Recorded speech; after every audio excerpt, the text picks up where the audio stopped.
Thursday, March 31st, 2020, last day of the month here. Tomorrow's April Fool's Day, so we all have to be on guard for joke stories and hoaxes that seem to curse us about this time of the year. Anyway, we've got a lot to talk about. The phone lines are open, 800-313-9443. That's 800-313-9443.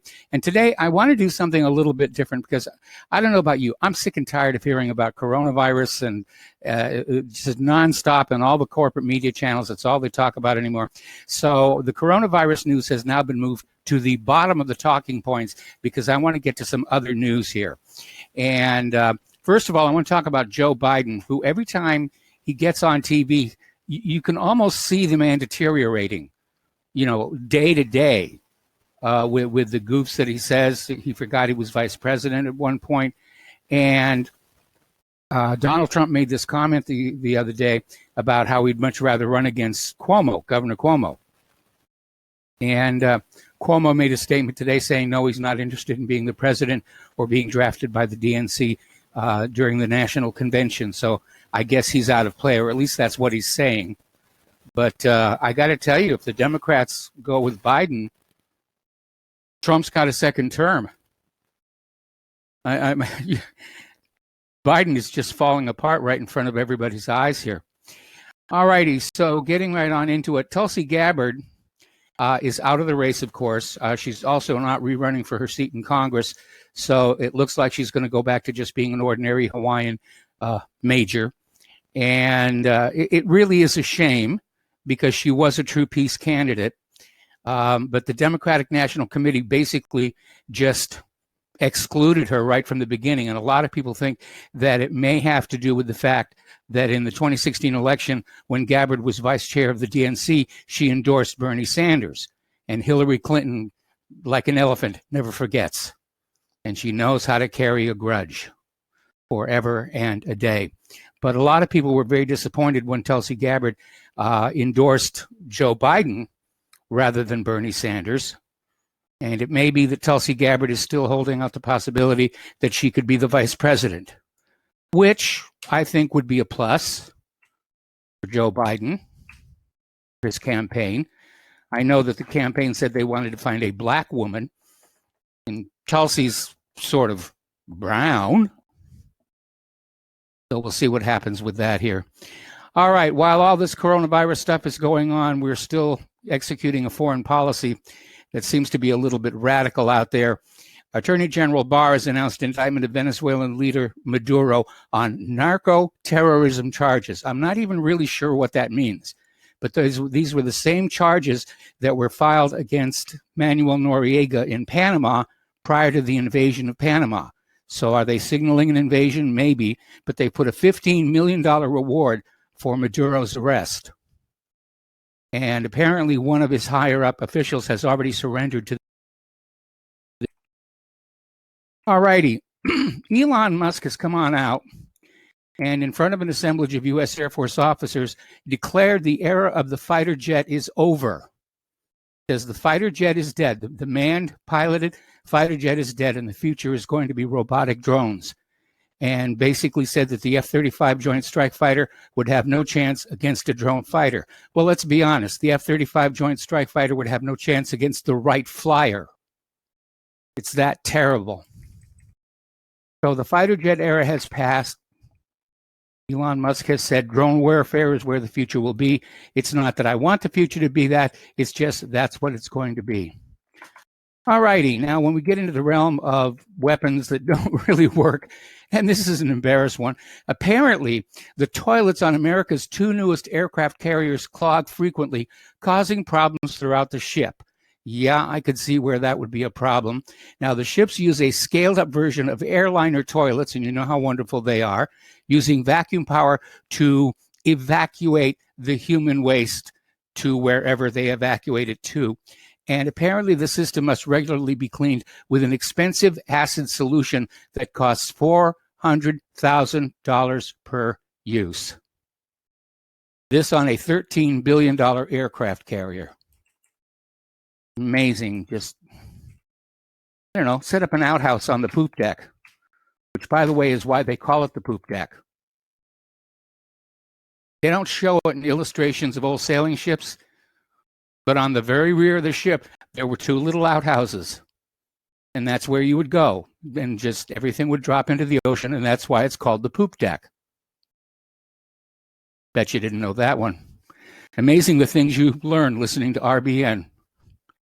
All right, getting into the economic news now. 47,000 stores have shuttered across the United States. Almost all retailers have stopped paying their rent. And, even before the coronavirus pandemic, U.S. brick and mortar retail was facing an apocalypse of epic proportions. Dozens of retailers filing for bankruptcy. And of course, they're blaming Amazon, they're blaming online sales. No, the reality is people don't have money. And I'll give you an example. The retail experience, as I have known it growing up, is I go into a store, I take some money, I look at the products, I pick them up, I touch them. I sort of get a sense of how well they're made. I give the clerk my money, the clerk gives me the product, we both go home happy. There's a lot of instant gratification in the retail experience. When you order online, you have to sit and you have to wait. And it isn't until you've already spent the money and you've already got the product that you can evaluate it. Usually it works out. eBay's been very good to us for the most part since we moved here to Indiana. But I really like going into the store and just, grabbing things. So I think blaming Amazon, blaming online sales, I think it's misplaced. I think the reality is people just don't have money. As of tomorrow, the Cheesecake Factory is telling their landlords they will not be paying the rents on their storefronts. They just don't have the money. So I don't know if they're getting a bailout from the $2.2 trillion emergency relief. And they're already planning another one of those. They're already planning to have another one of those coronavirus relief bills. And already Nancy Pelosi is out there saying, oh, but it's got to have windmill credits and it's got to have this and it's got to have that and all that liberal wish list here. All right. Gold has gained 8% and silver 18% as the Fed balance sheet tops $5 trillion. Now, when they say $5 trillion, they're talking about basically that's the outstanding debt from the Federal Reserve here. Gold and silver coin and bar shortages continue globally due to massive demand and a breakdown in supply. We were hearing about that yesterday. We had some callers calling on in saying basically the dealers don't want to sell at the low prices because then they're losing money. So when you come on in and say, I want to, the prices are great, I want to buy low and sell high, and say, well, no, that's what we do. We buy low and sell high. And when the prices are low, we're not going to bother selling. We're just going to sit on the inventory. Okay, this is iconic, if you will. Apparently, Standard & Poor's has downgraded Ford to junk. Talk about your fallen angels here. And given where Ford's CDs were trading, more in line with B1, BB minus rated American Axle, it should hardly come as a surprise that S&P has finally bitten the bullet and downgraded Ford's debt to junk status. Amazing. Now, apparently, the FDIC has released a video asking Americans to keep your money in the banks. Don't worry, it's safe. Keep your money in the banks. When I heard that, I said, boy, we got to clean out our accounts if they're that worried about it. Anyway, Apple stock has taken a tumble after a report says the 5G iPhone could be delayed to 2021. This is coming from Nikkei Asian Review, saying Apple could delay the launch of its 5G iPhone over supply chain disruptions in China and new fears of demand issues as the global economy crashes. Sources told Nikkei that Apple has held internal discussions on the possibility of delaying the launch by months. Supply constraint aside, Apple is concerned that the current situation would significantly lower consumer appetite to upgrade their phones, which could lead to a tame reception of the first 5G iPhone. They need that first 5G iPhone to be a hit. Well, when money is tight, when you don't have money, even with those checks that are coming from the government, if your current smartphone is working, why would you upgrade it? I mean, really, do you have to have the latest and greatest? I remember a time in my life when that was my attitude. Oh, there's a new one out. I'm going to trade in and get it. Not anymore. Not anymore. I use everything I have until it is no longer repairable. U.S. gasoline demand plummets despite low oil prices. We're probably because people are staying in their homes with all these lockdowns here. Apparently, in some parts of Ohio, actually a lot of parts in the country, gasoline is now below $1 a gallon. Over in Cleveland, Ohio, it's 67 cents a gallon. When was the last time you saw gas prices that low? Too bad we don't actually have any place to go to. It'd be a wonderful time to be driving cross country. All righty. A while back, we talked about how the LA sheriff, Alex Villanueva, wanted to shut down all the gun stores in Los Angeles because they're non-essential businesses. Well, this triggered a huge backlash. And so he backtracked on that. And adding to the complication there, Donald Trump, in defending the Second Amendment during COVID, declares gun sellers are critical infrastructure. And so now, as a national policy, gun stores will be left open. And I understand they're doing a very brisk business. But the liberal gun grabbers have not quit. And they're pushing a bill called House Resolution 5717. And every anti-American gun bill imaginable is in H.R. 5717. It's going to require a federal license to transport gun and ammo. You are not allowed to buy ammunition for another person like your wife or brother. The poor won't be able to afford the license. Background check reform, outlaw private sales. You can't give your guns away without paying a transfer fee and doing a bunch of paperwork. 7-day waiting period for everything. Minimum age for purchasing firearms and ammunition, 21 years old. And you have to securely store your gun and document it. One size fits all. They want to extend the gun-free school zones, all schools and everywhere that students go, which has proved to be a rousing success. Red flag gun laws, a silencer ban, an assault weapon ban, bump stock ban, outlawing the 80% guns. Every gun must have a serial number. Now, a little qualifier. If you build an 80% gun, you can file paperwork and get a serial number assigned to you, which you can then engrave into the gun. So you can keep your 80% gun. You just have to get that serial number for it. Okay, on the dealers, it's going to require dealers to use locked metal cabinets and safes and anti-theft alarms, security gates, and more, which I imagine probably most gun stores are already doing.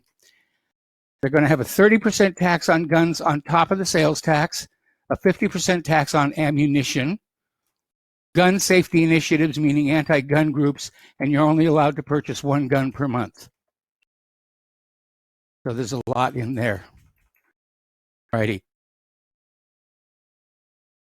All right, we've been talking about the coronavirus and how these anti-malaria drugs seem to be effective against it. Hydroxychloroquine and chloroquine itself, mefloquine and so forth. Over in Nevada, their Democratic governor has issued an emergency order barring the use of these anti-malaria drugs because these anti-malaria drugs are very inexpensive. And Big Pharma is racing to produce a treatment and a vaccine that will be very costly and highly profitable. And they don't want these other products out there. And so we're seeing these drug combinations, including the one recommended by President Trump himself, are being banned by certain states because they want to make sure that you're going to be lined up to throw a lot of money at the pharmaceutical industries. And I imagine those states that have a huge pharmaceutical industry presence are going to be right there at the top of that list of banners. So apparently a Wegmans customer faces charges of terroristic threats and harassment after coughing on a worker at the grocery store chain's Mahalapan location and claiming he had the coronavirus. This is from Governor Phil Murphy. You know, people at this point, I'm hearing all these stories about folks who cough on people or make jokes about coronavirus or scare people saying, I've got the virus, touch. Come on. We need to basically reach for the better human being in us all. to get through this crisis. This is not a game. It's not fun. It's not funny. You know, this is a time when you need to be cordial and polite and sensitive to the other person's feelings, because a lot of people are totally freaked out about this. And you're just going to make their condition worse. And if that gives you a sense of empowerment to take people who are already scared and make them even more scared, well, you're the one with the problem. So, Trump has asked South Korea for medical equipment in return for business deals. Apparently, MSNBC issued a tweet claiming 50% of the population could die from coronavirus. They got called on it. As a result, they've issued a correction. All right, looking at the international news here. Apparently, the Iranian Army's air defense warned off an intruding F-18 fighter jet in the South Country. And here's what's interesting. The jet had no markings on it at all. They don't officially know where it came from. Well, just see, unmarked fighter jets. When was the last time we heard a story about unmarked fighter jets? Oh, yeah, the USS Liberty was attacked with unmarked Mirage 3s. Gee, now, jog my memory. Who was it who attacked the USS Liberty? I'll figure it out at some point, I'm sure, here. But apparently, a recently released video shows how the Iranian Army's Air Defense Force warned off an intruding F-18 fighter jet several times in southern Iran, forcing it to leave the country's airspace immediately. Obviously, somebody was probing their air defenses and discovered that they're actually a lot better than they initially thought. Let's see. The video was taken on March 20th and shows Iranian Army's Air Defense Force warning the intruding fighter jet, whose nationality has not been revealed, well, that alone tells you who it is, to get away from the country's border after it approached Iranian airspace. All right, over in eastern Syria, the ISIS threat revives. Idlib militants are killing each other over security zone deal contradictions. So the blood is still flowing into the Syrian desert. And the concern, of course, is ISIS cells are once again active in eastern Syria. The ISIS presence in the desert area of eastern Syria had been decreasing over the past year. Now that has reversed. Okay, at Camp Taji in Iraq, multiple explosions were reported, at least 3 explosions.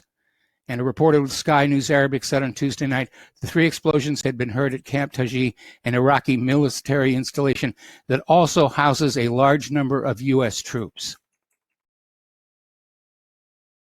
Okay. Story coming out of LouRockwell.com, Punishing America's Enemies. And what he's talking about is how in the middle of this coronavirus, that the U.S. is continuing to impose sanctions on countries which limit their ability to get needed medical supplies and equipment to deal with this thing. So it's as if wherever coronavirus came from, the U.S. is weaponizing it. Now, because it's biological, it may not be possible to determine how it developed. If the various governments that might be involved are uncooperative, you'll never find out. That's the advantage of biological warfare. You don't know who initiated it against you. It just shows up. So, anyway. All right, we're going to take a break for commercials. Join us on the air, 800-313-9443, and we'll be right back.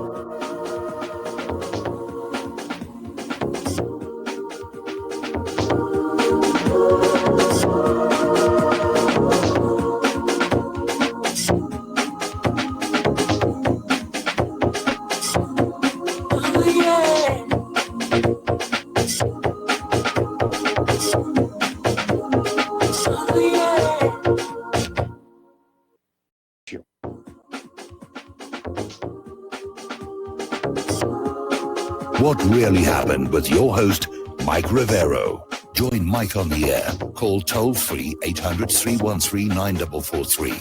800-313-9443.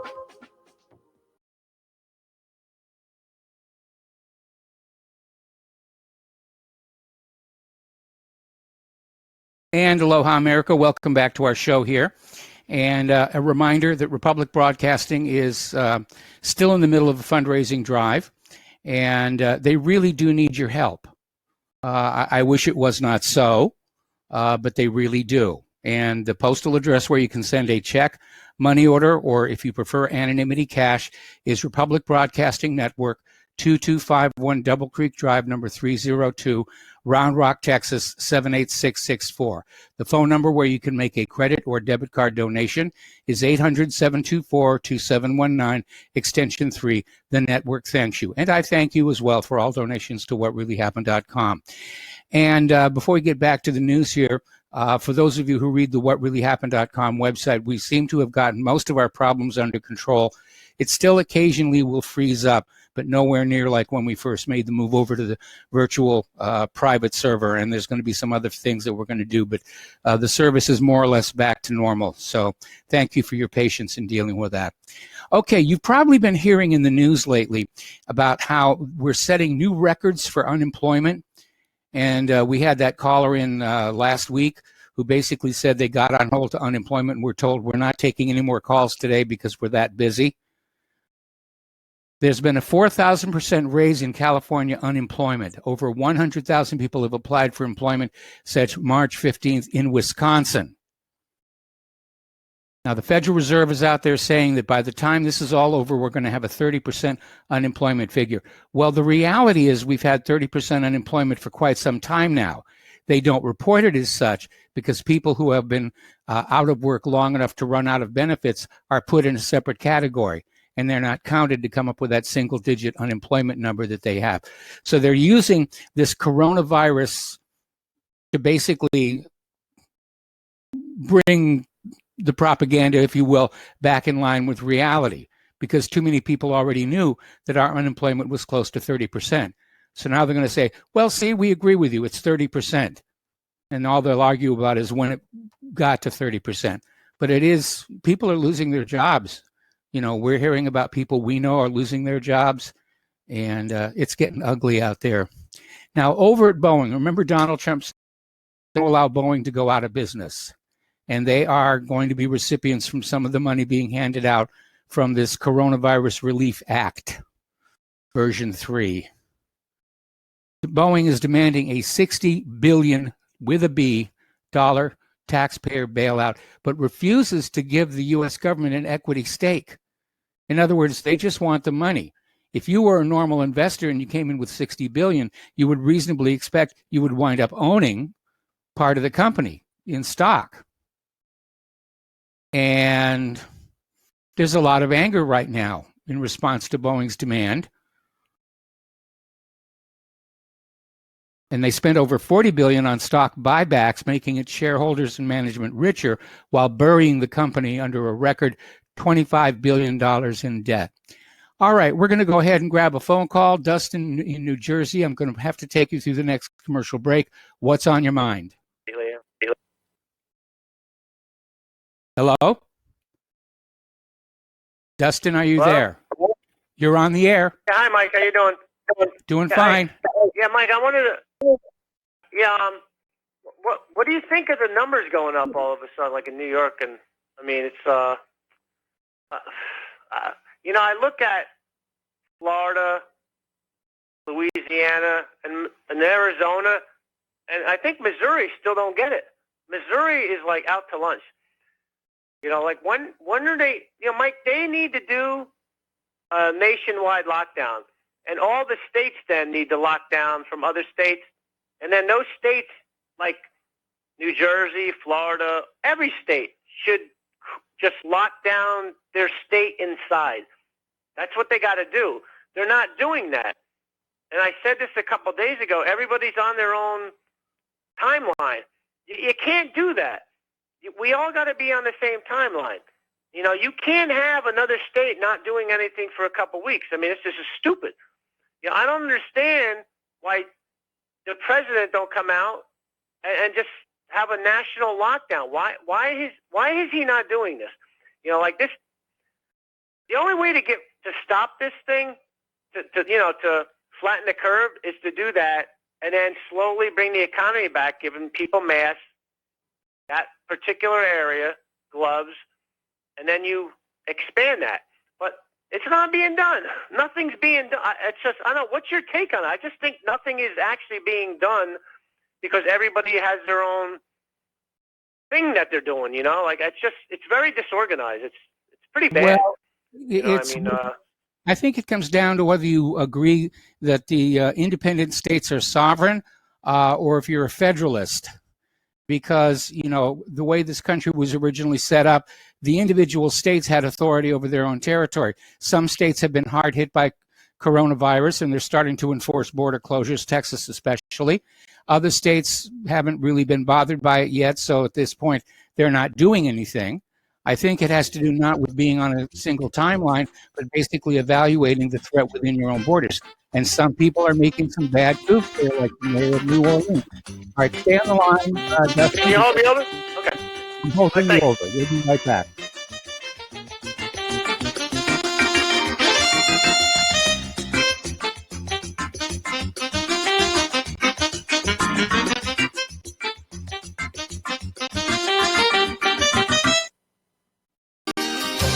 When all this twisted steel was swept away, did these remaining holes reveal what's really happened?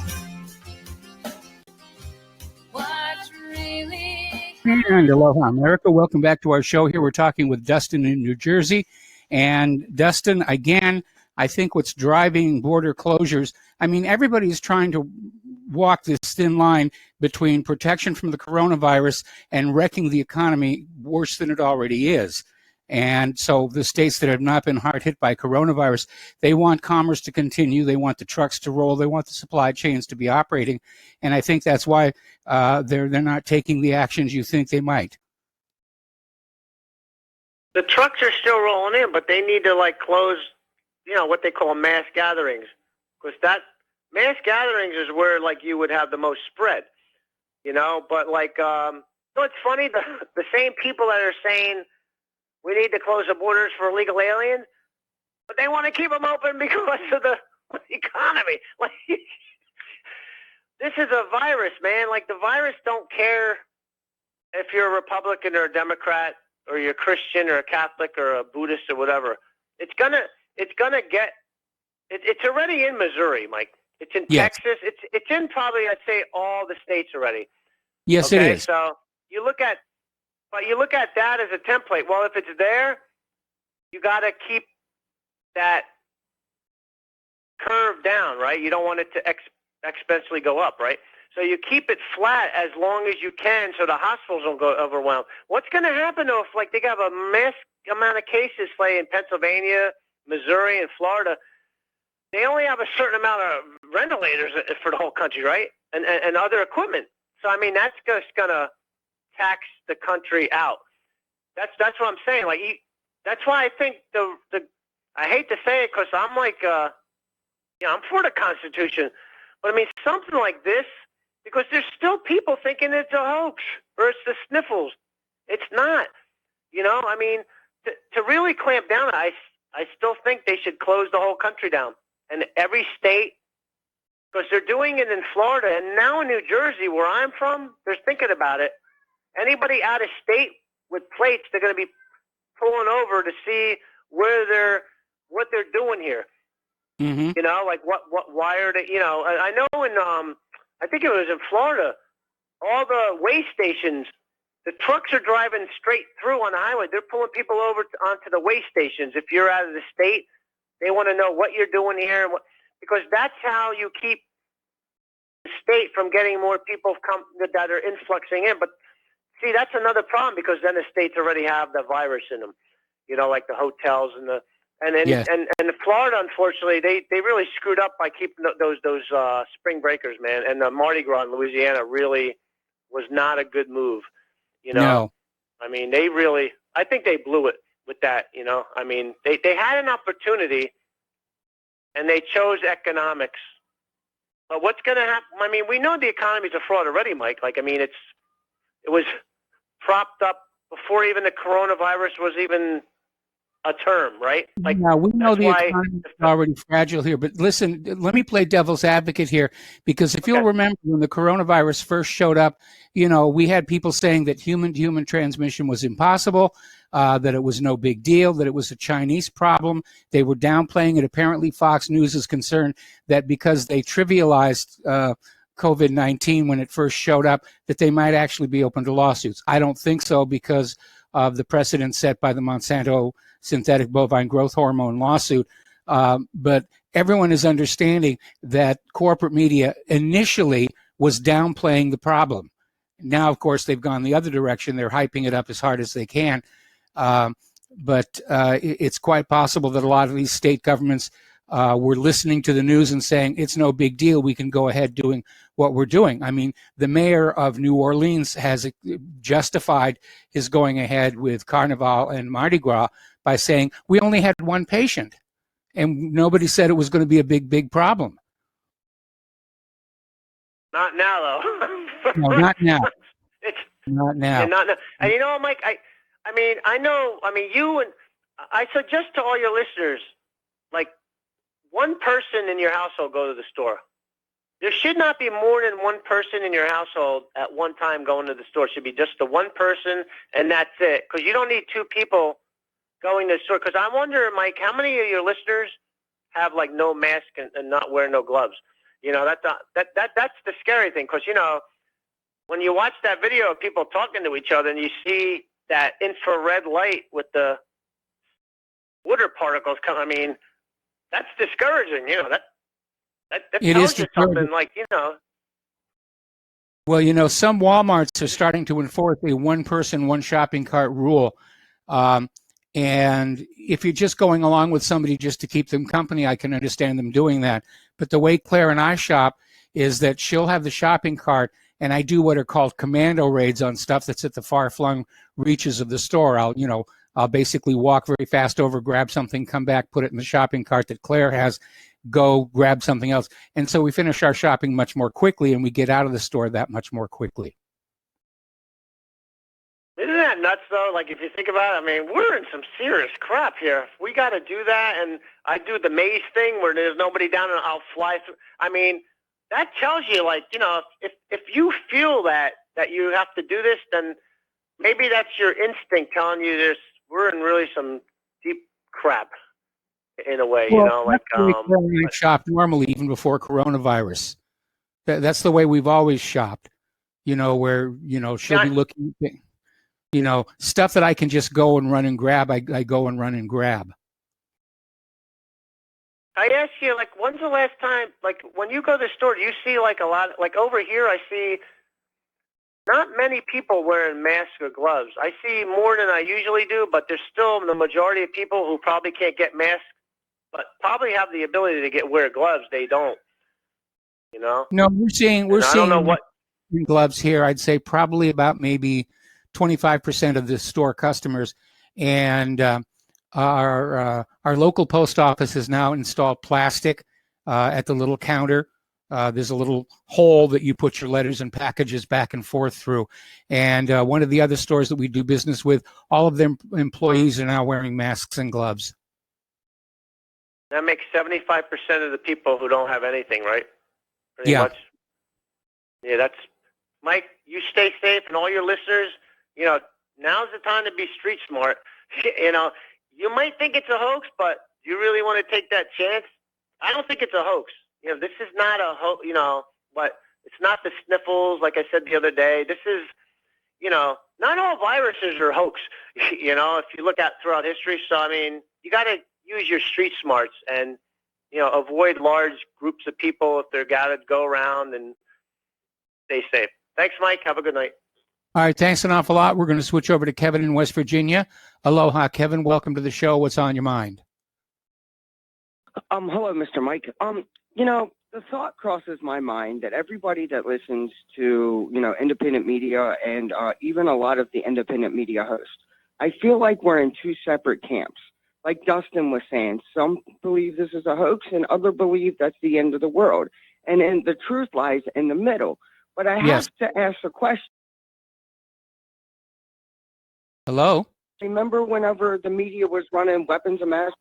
Can you hear me? Can you hear me? You faded Is that out better? there for a second. Yeah, let's try that one again. Okay. Okay, I was saying, remember back in 2001, whenever the media ran the story of weapons of mass destruction, where was the truth in that? In the middle, like we said, the truth lies, but it wasn't truthful. It was a lie. I feel like we're being bamboozled. Yes, there's a virus going around. The numbers that they're quoting, how do we even know that the numbers that they're giving us are truthful? The CDC, they're a for-profit non-government organization, and they're all about their pockets. How do we trust something like that, an organization or company? I feel like we're being bamboozled once again. Once again, I feel like we're being bamboozled, and I feel like we're being held hostage by the pharmaceutical companies as well as the Democrat Party. And I know it's bigger than that with the worldwide economic reset. I mean, I just feel like we as average Americans and average everyday people, we're being screwed over once again with our rights, with this reset, pretty much with everything. So where in the middle does the truth lie with this? We don't know. We have to find out. But again, you're absolutely right. There's the two camps. There's the camp that thinks this is all a hoax, that there isn't such a thing as a virus, any virus, that it's the flu, that it's the sniffles, and it's no big deal. And then you have the other side of the camp who's saying, this is a disaster in the making. And we're not going to really learn what the truth is until we have the hindsight of history. And I agree with you. And as we're in the middle of history right now, and I kind of liken this to be like a puzzle, a 500-piece puzzle, and we're sorting through and trying to find the border. But I think we have more than 500 pieces. I think we have 1,000 pieces, because look at all the data that all the data points that we know. New World Order, this and that, other things. We know China likes to mess around with biological weapons. So I mean, this is a mess, and it's easy to get lost in this. And I hope people stays their course. Like Dustin says, be street smart. Let's try it together. We need to work this thing out and not be, and it's okay to disagree, but disagree civilly. Let's figure this out together and stop being divided amongst these two camps. And let's try to figure this thing out. Okay, I agree with you. That's what we're trying to do. But I think at this point, when you see all these experts who came out with these doomsday predictions early on, they're all starting to backtrack. And so I think what we have here is a repeat of the 2009 when pigs fly flu debacle, where, Roche Pharmaceutical made a fortune with Tamiflu, but it turned out to be less serious than the seasonal flu. And I think right now everybody's figuring out, how can we back off of this? We made this such a big, ugly monster, and now it turns out the monster isn't really there. How do we back off and save face? And I'm sure that's a big problem for the corporate media right now. And agreed. And the other thing that I want to say is, anytime government takes away rights or liberties, the Patriot Act, 20 years later, we still have this, we're going to have to fight to get our freedoms back and our liberties back, and our First Amendment, Second Amendment. We're going to really have to fight, because government doesn't, once they seize power, don't like to give it back.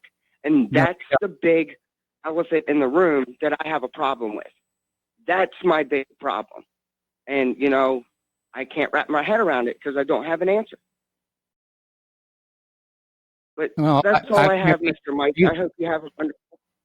All right, thanks an awful lot. We're going to switch over to Dennis in Florida. Aloha, Dennis. Welcome to the show. What's on your mind?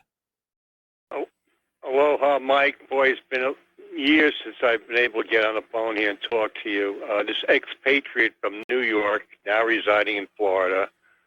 survived the work in the pile at Ground Zero. Yes, I was a firefighter. I got rewarded by having 2 different kinds of cancer that I'm now in remission from, and COPD. So as far as this virus goes, yeah, I'm a prime candidate. I got to be real careful here.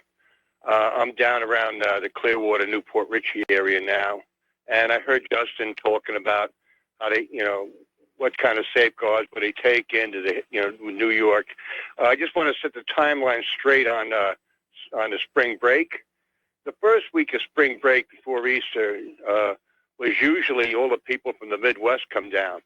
And they had just gotten started, and they made the announcement that, no, we're shutting everything down, and you guys better turn around and go back.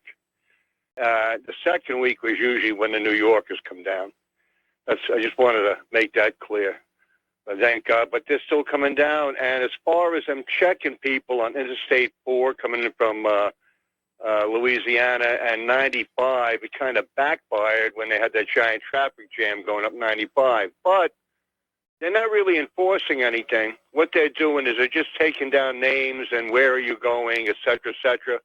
They don't have the manpower, the state police, to double check on where these people are actually going, if they are staying in a 14-day quarantine.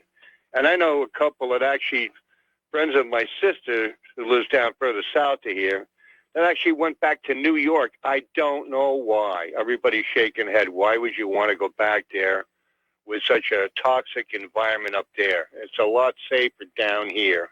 But they're really, this checking with the border, no, they're not really. I can't see them having enough cops around to double check on everybody. They can't even keep track of the people with the green cards, the illegal, the aliens that come in here, whether they extended their stay or not. How are they going to check all the people that are coming down here? I just don't see it happening, Well, I think for the most part, all they're doing is handing out flyers saying you need to quarantine yourself for 2 weeks. But for a lot of the spring breakers, 2 weeks is all the time they've got to. They're going to go out and party. Yeah, well, when you're young, you're invincible. I remember those days. When I was young, you're going to live forever. Now I'm old and I'm very invincible. I know. I've been there, and I'm lucky I'm alive today. I don't know why the big guy in the sky has kept me around, but I guess he wants me to learn a couple more things. But I know most of us that are down here are we are practicing as much as we can the stay-at-home thing, except when we really have to go out. What really was rotten was St. Patrick's Day. I was looking forward to it. And they just came out that morning and announced that all of the bars would be closed down at 5 p.m. that day. Well, there was a couple of places that were really packed. And the loophole that they had was that if you were a restaurant, you could stay open past the 5 p.m. thing. And then you had a choice. You had to serve 55% food and 45% drink. And my expression was, well, you can cook the food, or you can cook the books. Which is it going to be? Anyway, Mike, it's good to hear you on the air again. God bless you and Claire, and hope you guys are doing well in your new surroundings. I'm in new surroundings myself now these days, and let's hope that we all get through this and everybody just be sensible about it. Thanks, Mike. All right, I agree with you, and I'm glad that you're in remission from your cancer. And again, all that first responder, they really abused you guys. All right, so we're going to take another break for commercials. We have more callers waiting on the line, and we will be right back.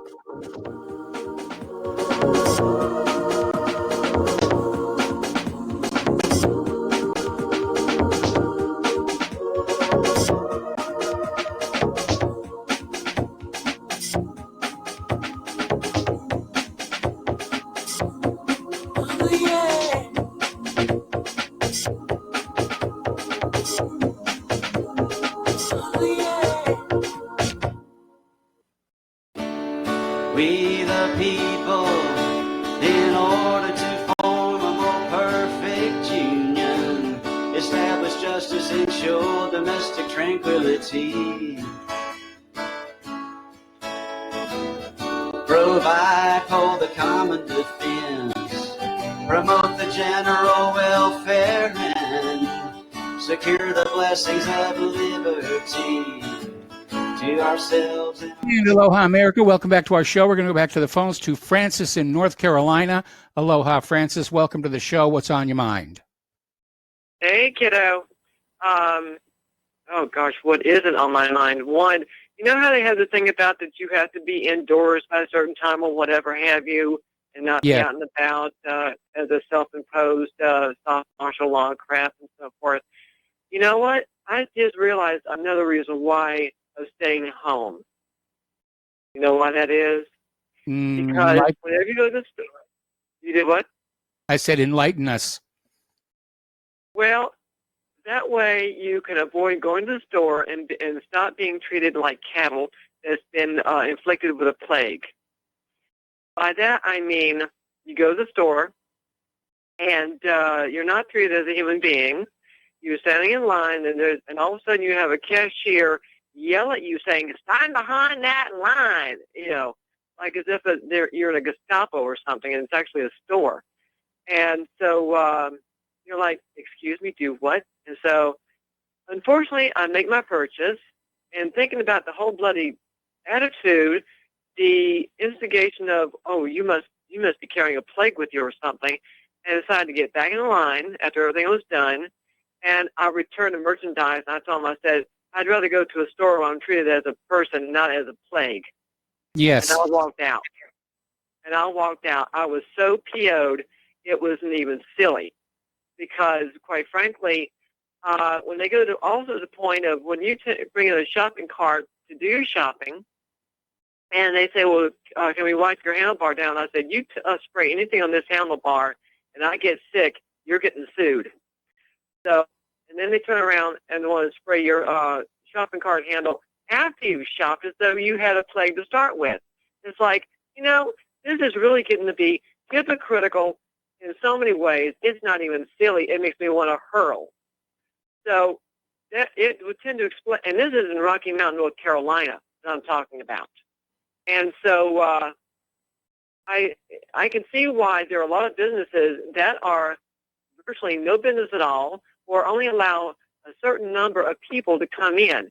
At least in one place called Hobby Lobby, dare I say, that allows in 10 people at a time as far as the shopping goes. And on top of that, unfortunately, we're only allowed by a loudspeaker in the store that for folks to come in the shop, the current attendees in the store are only allowed 30 minutes to get their shopping done. And I'm thinking, okie dokie, we're going too far within two, you know.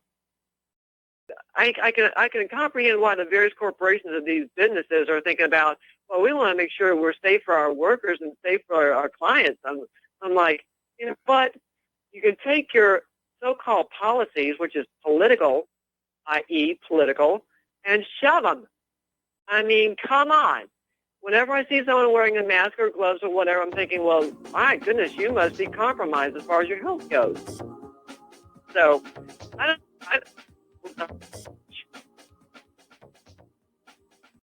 Okay, I think that was the end of the call. Thank you very much. We're going to take a break for station identification. We will be right back.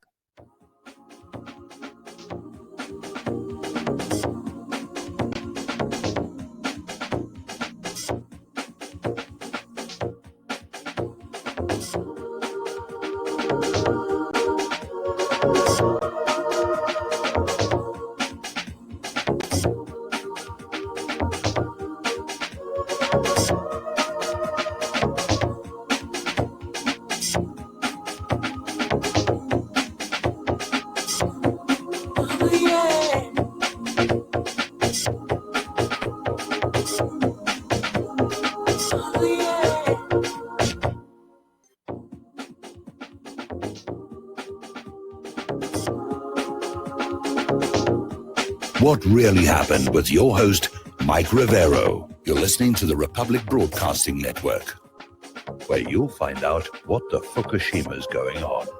And aloha, America. Welcome back to our show, hour number 2. The phone lines are open, 800-313-9443.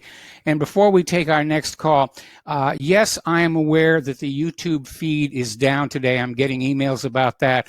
and apparently YouTube changed their interface yet again. So we're having to rewrite our code to be able to connect to that and get that all set up, and hopefully it'll be back working properly tomorrow. All right, let's go to the phones here to Mike in Kentucky. Aloha, welcome to the show. What's on your mind? Oh, well, I'm watching this for, I don't know, most of the last 5 or 6 days since about last Thursday. I'm watching this interactive coronavirus live map that's put out by the Independent on a service called Data Wrapper. Yes. And last week, it was announced that we had surpassed China's number of cases, which just seems to be holding around 82,000. But they have on this map 75,000 some odd, almost 76,000 recovered. But the chart that they have for the U.S. has jumped up over the weekend, for doubled basically, from 86,000 to 174, almost 175,000 cases. But yes, I think last week it had more recovered. It only shows 6 recovered and 3,416 deaths. Now, Spain is the one that seems to be leading as far as the mortality rate with whatever their population is. They've got confirmed cases of 95,000. The deaths are 8,189. I'd heard that there was a skating rink being used as a makeshift morgue to keep the bodies cool. I don't know. That sounds like quite sensationalized, but I've also been looking at, as you mentioned earlier, sort of, without getting into the details, the good news, I think, from this is that the peak is going to be quite a bit earlier than they thought in England, and that will probably be true here in the U.S. because the multiplication rate of this virus is some order of magnitude quicker, so that half of the entire population of the British Isles, or at least the United Kingdom, was infected by mid-January before they had tested for their first positive case. So that points toward that, at least in that population, whatever the risk factors are, there should have been a lot more people dead from this by the end of January. And so the Ferguson et al. Guy, that the committee or whatever that recommended all these isolation, social distancing and factors, it looks like that he was, really off on how long this was going to last, and then half of the people that are going to die from it would have died from something else, and it's only going to be about 20,000 in Britain instead of 510,000. I think a lot of people missed that last week. Del Bigtree tried to cover it. A lot of the alternative media tried to cover it, but the optimistic thing about all that is that this is not killing as many people as thought, and I think the reason the cases jumped up in the U.S. is because they're doing a lot more testing.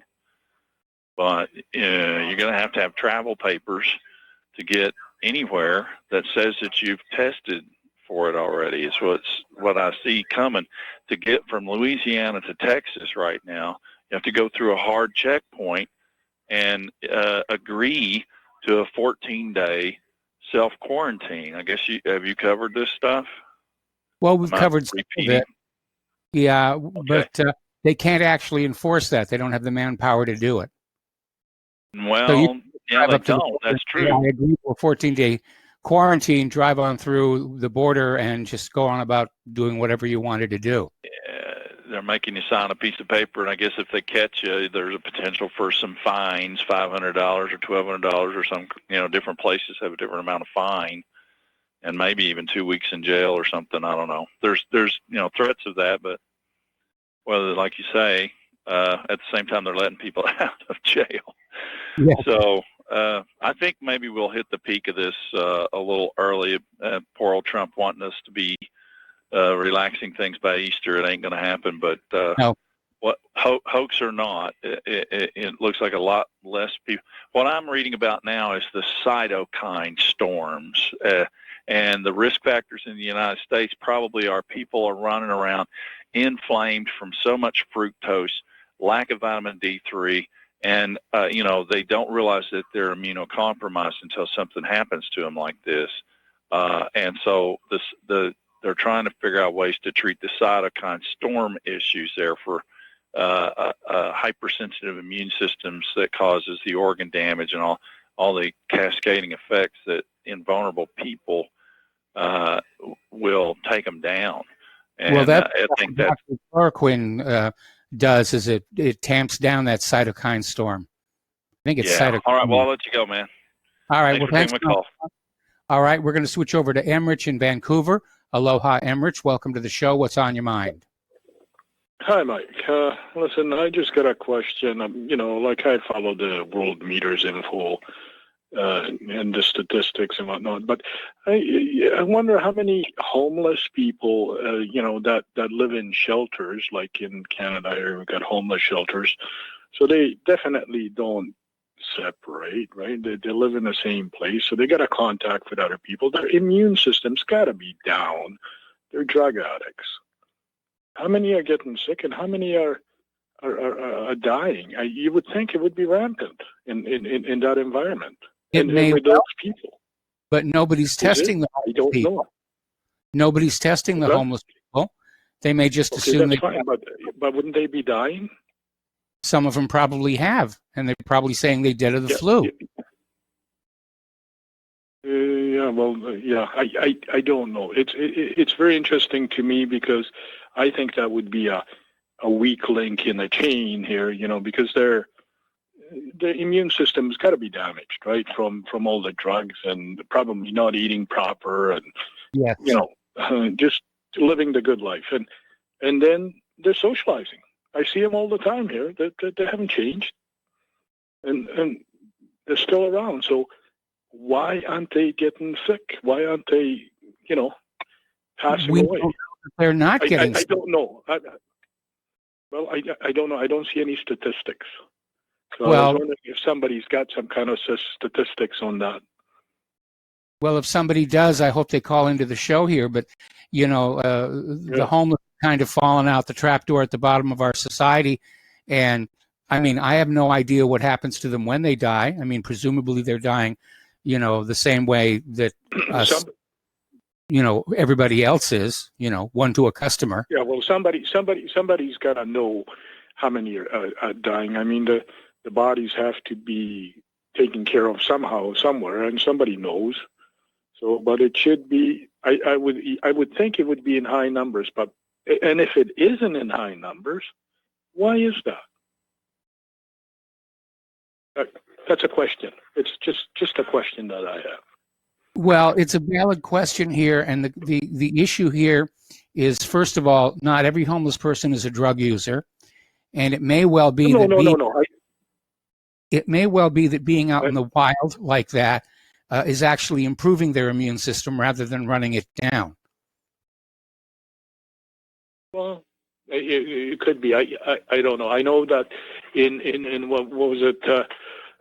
1918, they found that the patients that they had out in the outside hospitals and they put them out in the sun did better than the patients in the hospitals. Yeah, because of the vitamin D. Being outside, even this, us being stuck in the houses and not being able to go outside if it's sunny or whatnot, that's not healthy. I mean, you don't want to socialize. You got to keep your distance. But being out in the sun is healthier than you laying on a couch and going for a walk. It's actually better for your system than laying on a couch. Yes. Well, there's always exceptions. Of course there is. But generally, that if I go for a walk, I feel better. I'm less depressed. It's all around better being outdoors. So anyways, you could be right. Maybe because they're outside all the time, maybe their immune system is stronger. So, and if that's the case, then we should encourage people to go outside. Don't socialize. Get your sun. Absolutely. So anyways, it's a question. Don't have the answer. But maybe some of your listeners know more. So, okay. Well, thank you. Thanks for your time. All right. Thank you for the phone call. The phone lines are empty, and getting on back to the economic news here. Remember when quantitative easing first started up? Was right after TARP, the Troubled Asset Relief Program, and it was an emergency measure. And I said it may be called an emergency measure, but they're going down a path to where it's going to become permanent policy. Well, it looks like that's happening because the Federal Reserve has unveiled an open-ended QE, including corporate bonds. And going into the, just yesterday, the Fed had a problem. It had already used up half of its entire emergency fund of $700 billion. So they're now in QE5. It looks like that's just going to be open-ended. They're just going to keep throwing money at the stock and bond market to keep them propped up. Didn't really work today. The Dow closed about 400 down. And, the futures were down before the open. At the open, it went up, and everybody said, huzzah, huzzah, huzzah. And then it fell off the top of the peak and ended 400 down. All righty, the United States and Saudi Arabia are discussing the idea of setting up an oil accord. This is coming from Bloomberg, quoting Energy Secretary Dan Brouillette. Such an agreement would effectively amount to a cartel, which by definition is a group of independent market participants agreeing to act together to influence the market in a way favorable to them. So they're talking about maybe setting up a counter to OPEC. Okay. All righty. How the rich stay rich. Jeff Bezos and other top executives offloaded shares just in time before the pandemic slashed company values, saving them billions. So did a lot of members of Congress, and apparently there's now an actual investigation into some of them, whether they were engaging in insider trading based on information that they had that they're not supposed to make stock trades on. All right, the third bull run for precious metals is here as physical demand soars, and people want that gold. They want that silver. They want that platinum and palladium and rhodium and tantalum, all these strategic materials. They're all commoditized, and they're all tremendous stores of wealth, and demand is high, but unfortunately prices are low, and when prices are low, the dealers don't want to sell. So selling like toilet paper. If you haven't bought physical gold yet, it's probably too late. Well, according to some of the callers we had into the show, yeah, it is. The dealers are hanging on to it here. Goldman Sachs gives their CEO a 20% raise as it forecasts a crash for America. Junk bond spreads and BBB bond spreads blow out past Lehman bankruptcy levels. We all remember Lehman Brothers. U.S. senators dumped stocks with COVID-19 inside information. Following a closed-door briefing on the threat of spreading COVID-19 infections before markets began crashing, at least 5 U.S. senators cashed in based on inside information unavailable to the public. The quintet includes Senate Intelligence Committee Chairman Richard Byrd, James Inhofe, Kelly Loeffler, Ron Johnson, and Dianne Feinstein. Most likely other insiders in Washington and elsewhere sold equity holdings before public information about spreading COVID-19 infections caused financial, commodity, and other market turmoil. Now, Loeffler's husband is chairman and CEO of the New York Stock Exchange, both co-owners of stocks they dumped reportedly up to $3.1 million in late January and early February. Reportedly with a net worth of around $500 million, Loeffler is the wealthiest U.S. senator, a body known as the Millionaires Club. Over at the Federal Reserve, again, we mentioned this earlier in the show, unemployment may soar to 30%, GDP crash to 50% in the second quarter. Not a good time. Okay.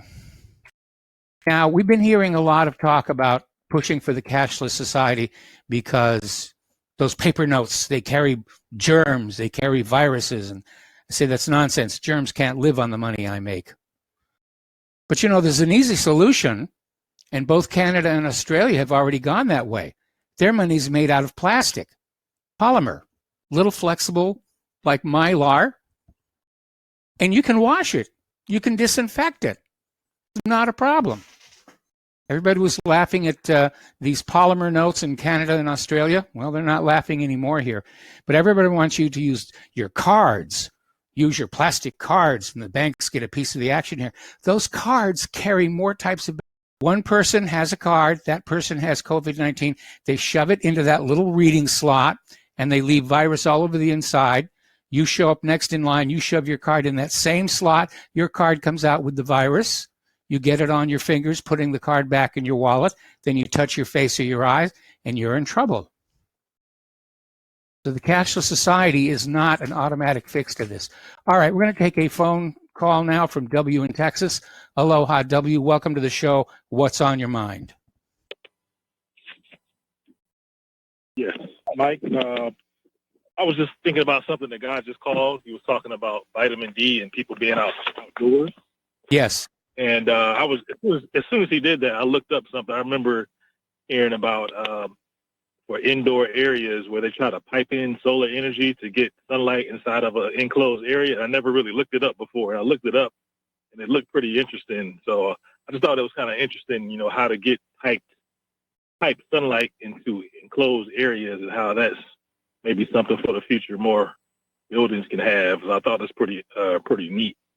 And so that was it. But I guess the follow-up comment was the whole hydroxy chloroquine. I guess the FDA finally approved it, and now yes, I guess they're trying to get vitamin. Yeah, and now they're trying to get intravenous vitamin C in some of these hospitals as well. And the same thing is kind of happening. People are being censored off of social media for talking about these, treatments. It's just simple treatments, and folks are being blocked and stuff. It's really weird what's happening. So those are my two comments. Well, with regard to your first comment, I've seen some of those solar piping systems, and they're very cool. The question is, are they bringing in all of the different bands of radiation coming from the sun? Because if I recall correctly, it's the ultraviolet that allows the generation of vitamin D. And if the glass or plastic elements of this light pipe block that UV, then you're getting illumination from the sun, but you're not getting all of the sun's rays. And so you need to be careful about that. As far as the second one is concerned, the hydroxychloroquine. The big thing right now is that the pharmaceutical corporations are in a race to come up with treatments and vaccines which cost money, and they don't want these simple cures to be out there. And no doubt, they don't want the competition. Yeah. They don't want the competition. They don't want inexpensive treatments out there so that people are forced to go and buy the expensive ones, the profitable ones. That's it. Same it. Story, different day. That's it. Thank you. All right. Thanks an awful lot. The phone lines are empty. And getting on back to the news here.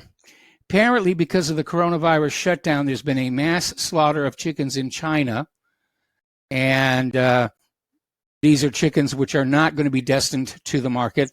So we're looking at food shortages and soaring meat prices ahead. Now, Claire and I are very lucky. We're right in the middle of farming country, so we're at the head of the line.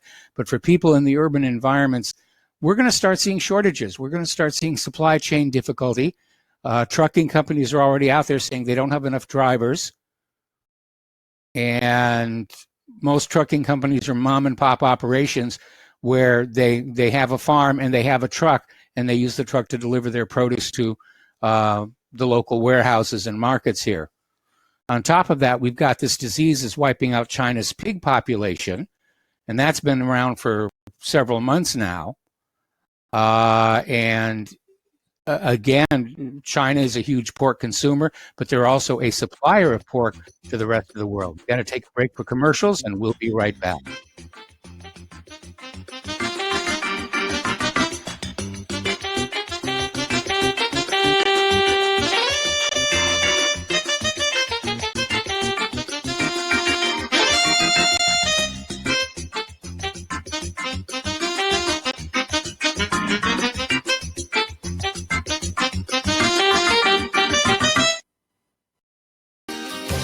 When all this twisted steel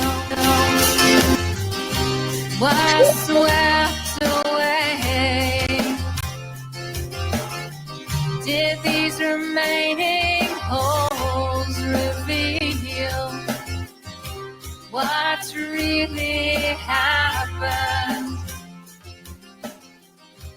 What really And aloha, America. Welcome back to our show. We're going to go back to the phones to Daniel in British Columbia. Aloha, Daniel. Welcome to the show. What's on your mind?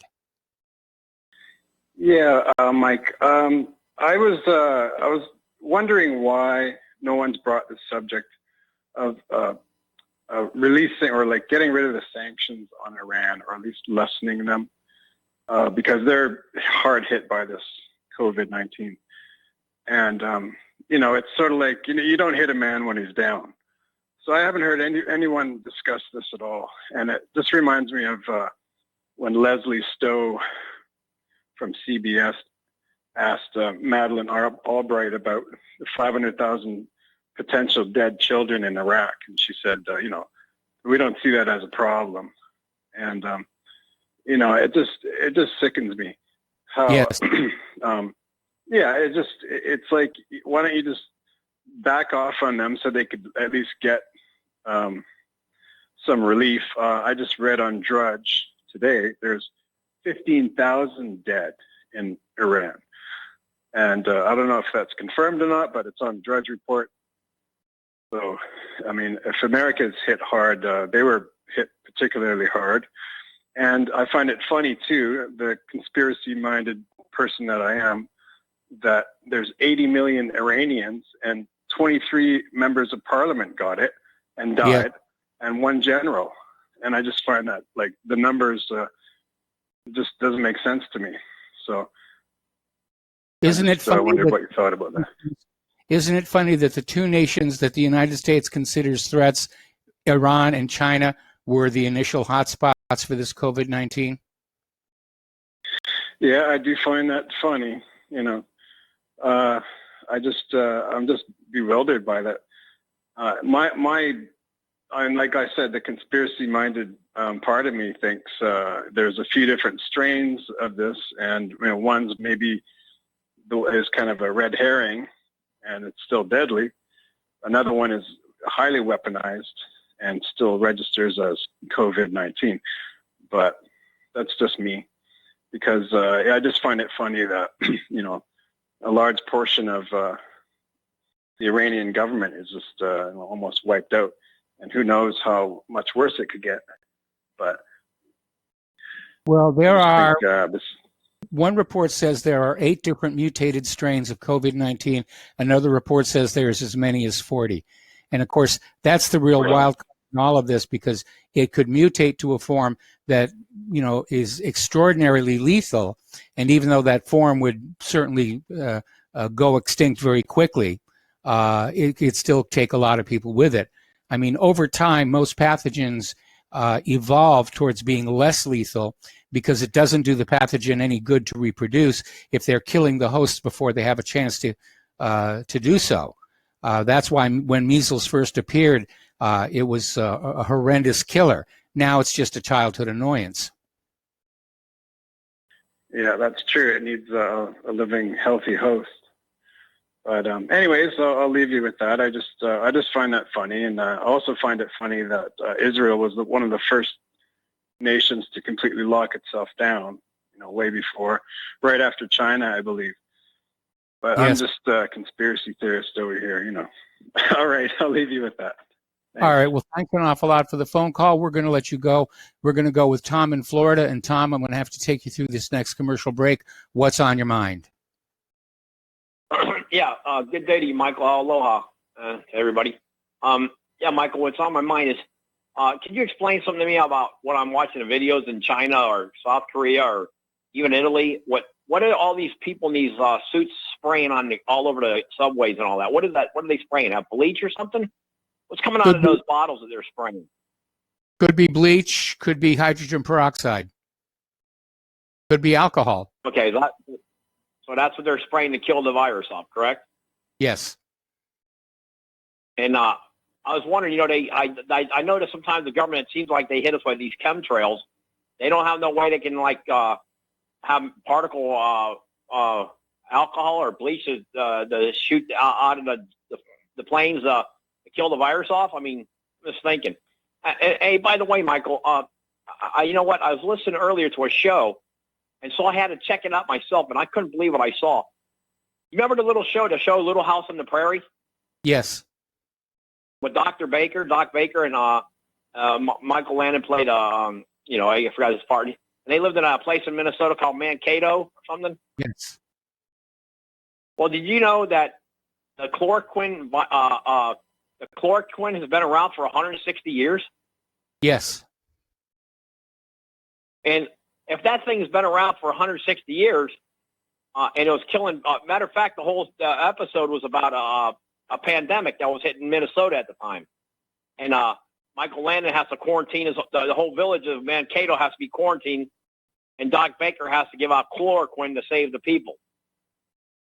And that show was made back in the 80s. So what does that tell you? And I guess chloroquine, hold on. Yeah, it's public domain. They can't patent it. That's why they don't want it out there as a medication. Stay on the line, Tom. I'm going to come right back to you after these few words.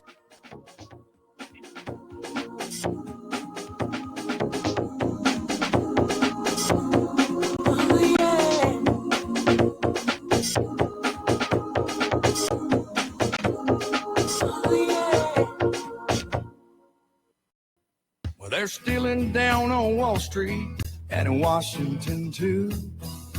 You know it makes me wonder, what's a guy on Main Street to do? I've always tried to be an honest, upstanding kind of guy, but I must admit lately I thought about giving something else a try. Oh, I want to be a pirate. I want to sail the seven seas. Yeah, I want to be a pirate. And aloha, America. Welcome back to our show here. And we're talking with Tom in Florida. And I did a couple of flashback articles to the top of, or to the front page of whatreallyhappened.com. One was from 2005, in which researchers had discovered hydroxychloroquine was effective against coronavirus. So they've known about that since 2005. And then we found another article from 2015 where they were talking about synthesizing new versions of coronavirus.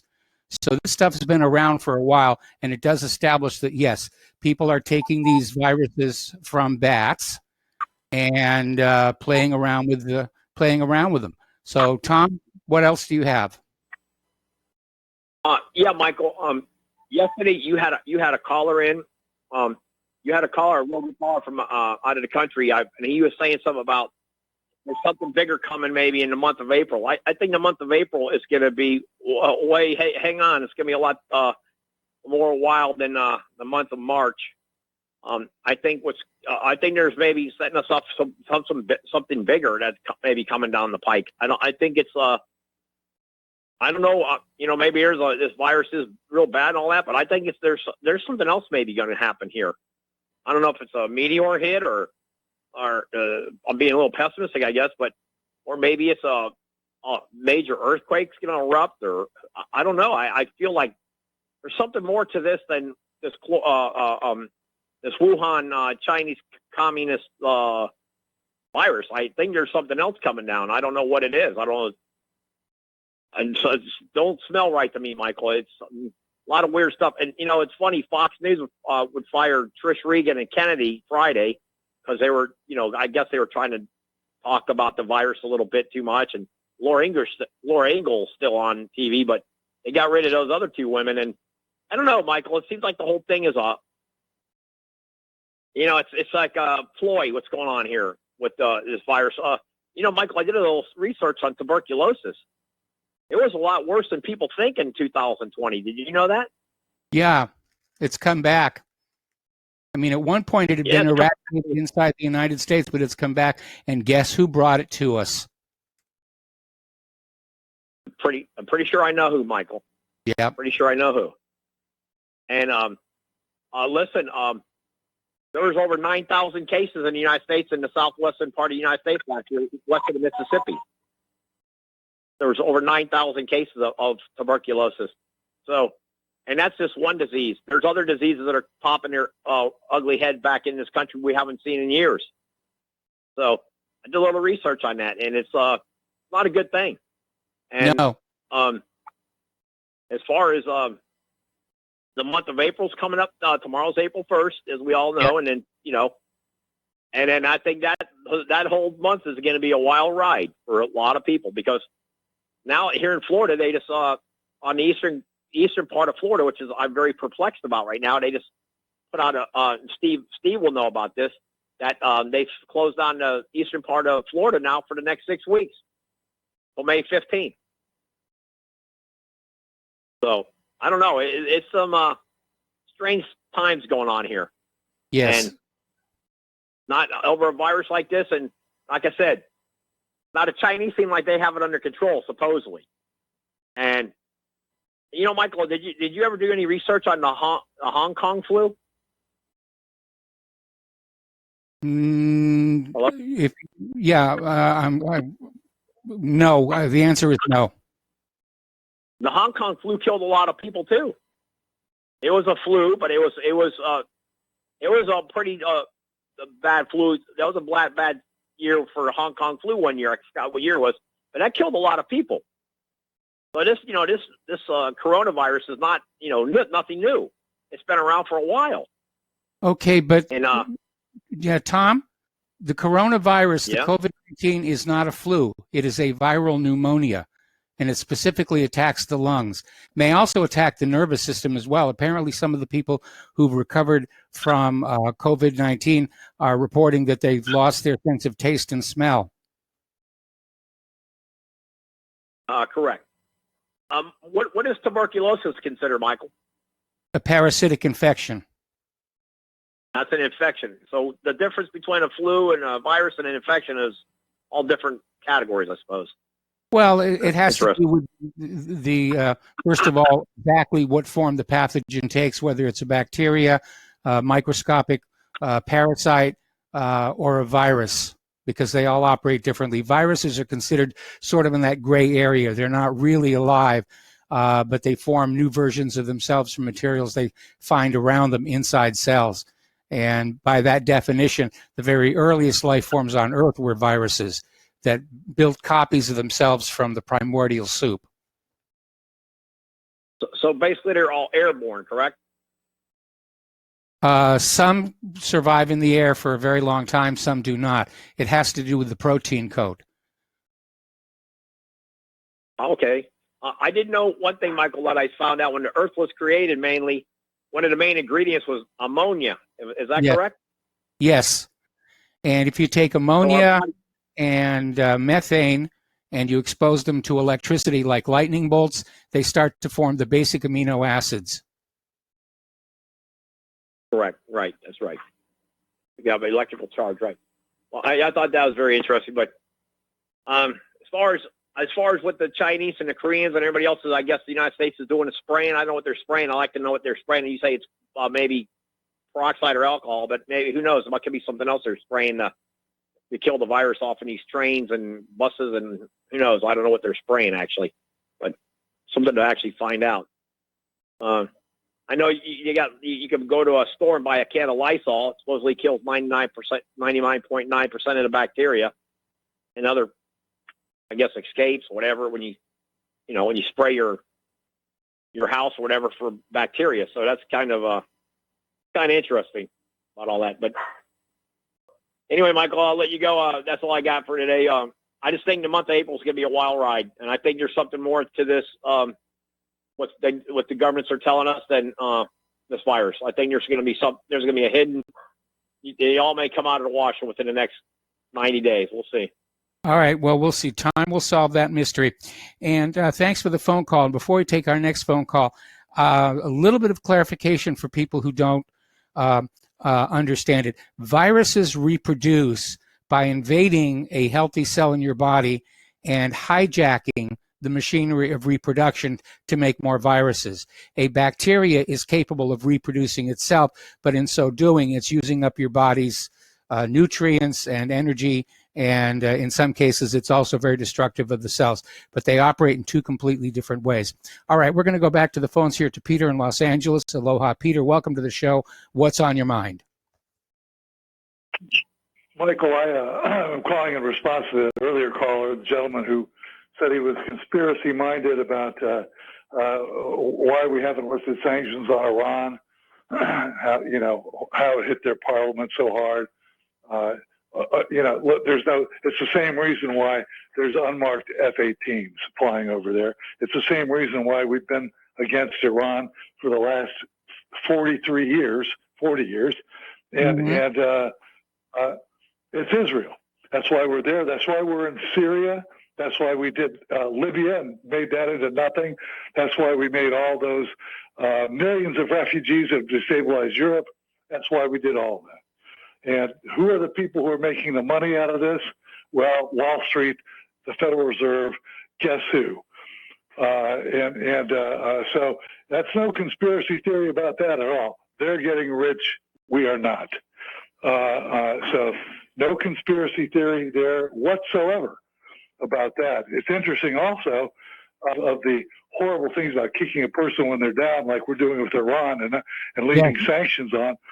How about what happened in Gaza when they confiscated Gazan hospitals? I'm sure you saw that. Yes, I did. The Israelis confiscated. They took it away. The Gazans are totally down, and the Israelis, they will kick anybody when they're down. That's what they will do to us. That's what they are doing to us. Phil Giraldi had a wonderful article. I sent it on to you. Ran at UNS.com, and it's talks about all this. And he would be a wonderful guest, by the way, Michael, as would Whitney Webb.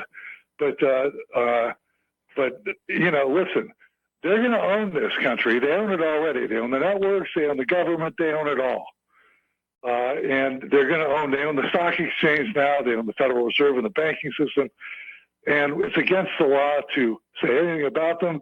And by the way, Phil Giraldi had that article on how they're moving into state level, and they use Virginia as a test, as a model on how they're actually now official departments within taxpayer paid. Virginia taxpayers pay for this state department that does nothing but champion Israeli businesses over Virginia businesses in getting business. And that model's gone all over. There's 28 states where you can't criticize them. I got news for you. After this is all over and they own everything, you will be able to criticize them anywhere. It won't be 28 states. It'll be everywhere. But I just wanted to reply to that. And there's no conspiracy theory about that at all. That's exactly, all those laws are going on. That's happening in Virginia. You know, it happened in taking the stuff in Gaza. The reason why we're there to begin with is in the Middle East and warring over there for 40 years is Israel. That's period. Anyways, that's my 2 cents, Mike. Sorry. All right. Well, thank you very much for the phone call. We're going to switch over to Ken in Massachusetts. Aloha, Ken. Welcome to the show. What's on your mind?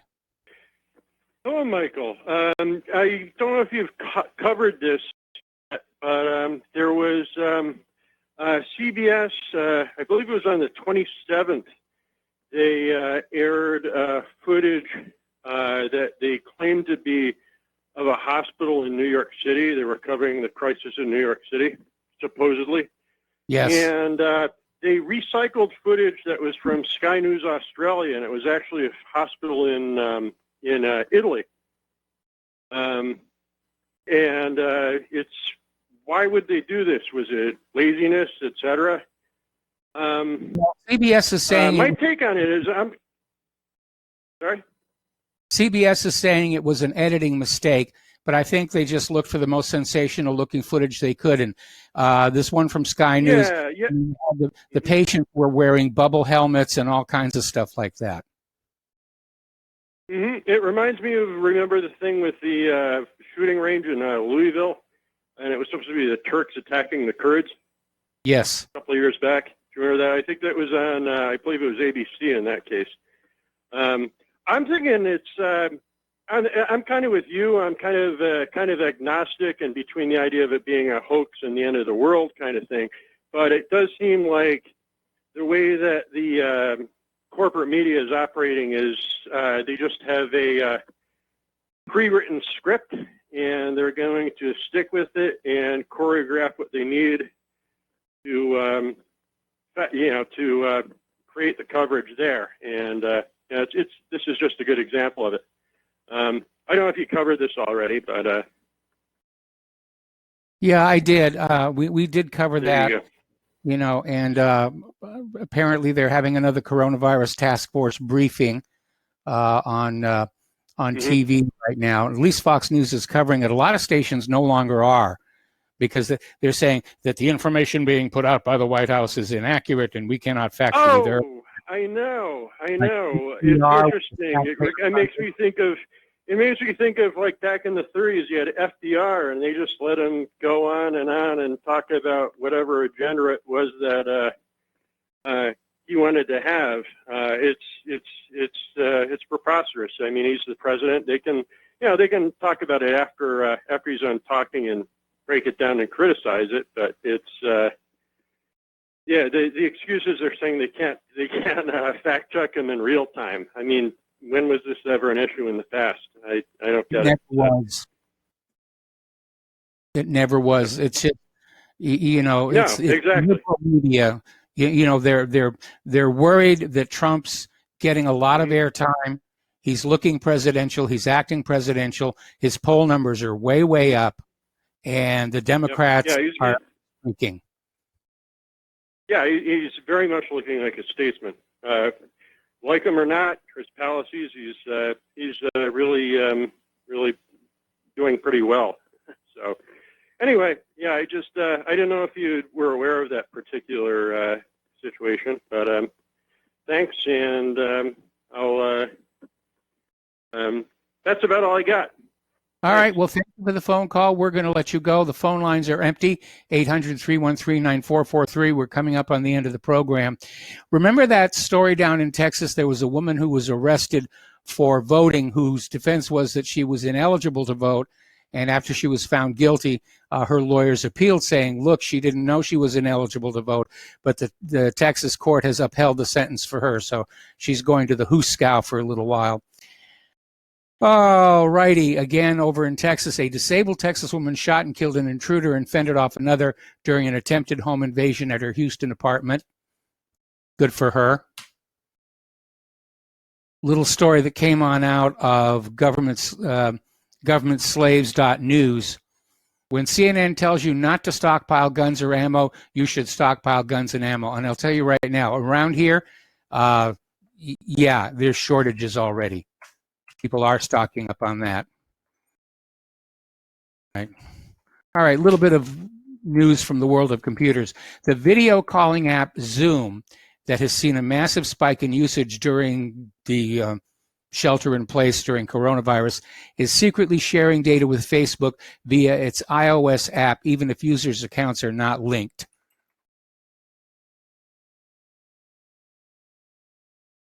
You're the product. You and your data. You're the big product that all of these things are dealing in here. Apparently, Microsoft has released an emergency update to fix a Windows 10 bug that has been causing internet connectivity issues for users and preventing some Office 365 setups from reaching the cloud. And I got to tell you, I'm not happy with the cloud right now that I've been forced onto it. The company confirmed the internet connectivity bug on Thursday, which affected PCs and servers running all supported versions of Windows 10 devices that are using a proxy, especially with a virtual private network. Over in Ohio, kids abused. Actually, we got to take a break for our last commercial break, and we'll be back with the final segment of our program after these two words.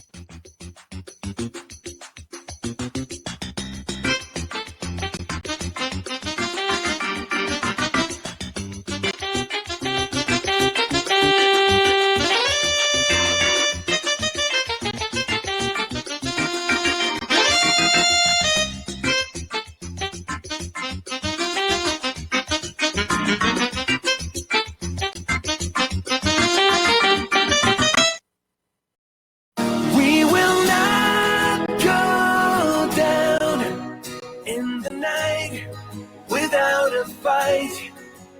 You can burn up our homes and our schools, but our spirit will never die. We will not go down in Gaza tonight. And hello, America, welcome back to our show. Last segment of our program today. Over in Dayton, Ohio, child welfare officials placed children in a home of not one, but two sexual abuse suspects who were currently under police investigation, and not surprisingly, the children later reported they were abused. Well done, bureaucrats. We're proud of you here. All right, getting finally into the coronavirus news, the Pentagon confirms over 1,000 COVID-19 cases among the military, has ordered military bases to stop publicly reporting. So you think about that for a while. In other words, they're admitting they're hiding some of the numbers from us in our military. Okay, story that is coming out of Bethesda.com. The true number of British coronavirus deaths could be over 20% more than the official figures. The government reveals 40 more people had died outside hospitals up to March 20th compared with the official death toll of 170. In other words, if you die of it outside the hospital, you're not being counted. Another story, this one coming from the organicprepper.com. It's only a matter of time until COVID-19 lockdowns lead to civil unrest and violent crime. And what they're talking about, of course, is what will happen if and when the food supply chain collapses totally. And it's already under strain. And if you thought the fistfights over toilet paper were bad, wait till it's fistfights over pure drinking water or meat or vegetables or whatever. And it could go there. And I think that's the reason they've activated all these military personnel to have on standby to deal with the possibility of civil unrest if this goes much further. Mike Adams is out there saying, prepare for war. Trump activates 1 million reservists and the IRR to active duty as nation prepares for mass combat casualties. Mike Adams is a little sensationalistic, but on the other hand, you can't rule this out. Now, apparently, Donald Trump trolled Rachel Maddow after she claimed he was lying about the USNS Comfort being sent to New York. And he basically trolled her with a video clip of her claiming a Navy hospital ship would not be arriving in New York to aid in the coronavirus fight. The clip featured a buzzer sound every time Maddow said something, which ultimately turned out to be false.